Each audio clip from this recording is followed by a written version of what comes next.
An assailant mows down throngs of civilians on Spain's famous Las Ramblas.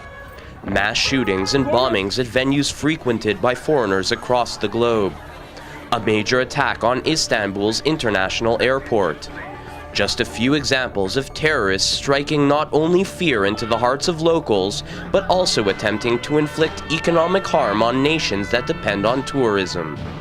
Hundreds of people have descended on Jerusalem, whether from the United States, Turkey, and even China, in order to attend the first annual International Tourism Security Summit. So I thought it was the right time because there was such a curiosity and thirst to listen and to hear and to exchange views and ideas, to actually hold this conference where we are not trying to hide from the issue, but on the contrary, to put it in the world agenda of tourism. According to a recently published State Department report, there were over 8,500 terrorist attacks around the world in 2017, resulting in the deaths of about 14,000 people. The bustling city of Jerusalem has been afflicted by its fair share of terrorism, most notably the Second Intifada between 2000 and 2003, characterized by Palestinian bombings throughout Israeli cities.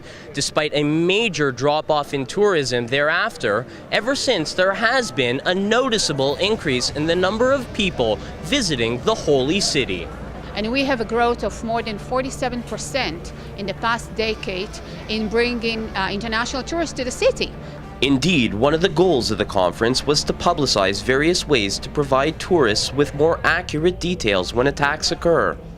The flip side being to dispel the notion that because one specific area may be dangerous, that so too are others nearby.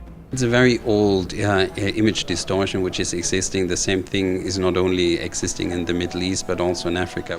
Important is that marketing techniques are used in separating then the destinations and making clear that this is not the destination which was affected.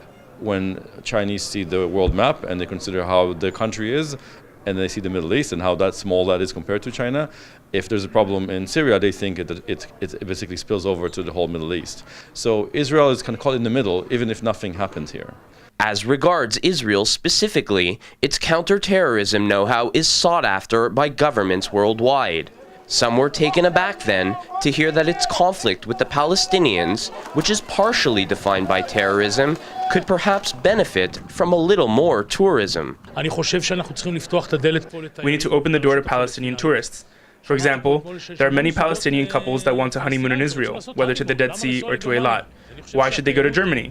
Tourism is a great way to get rid of the negativity and to move forward. To do so, speakers and attendees at the summit emphasized the imperative of business-to-business and peer-to-peer dialogue, and on a macro level, the exchange of ideas between nations. We want visitors to come to our destination, have good experience. It generates jobs. It's the economic engine that drives our community as well as a number of other communities. So anytime we have the opportunity to exchange information with industry peers, it's beneficial to everybody. Perhaps the central theme of the summit was that there is generally more than meets the eye, and that getting accurate information into the hands of tourists may not only save lives, but provide peace of mind to vacationers who may choose to venture to sometimes tumultuous paradises. I'm Charles B. Blazer, reporting for the Media Line.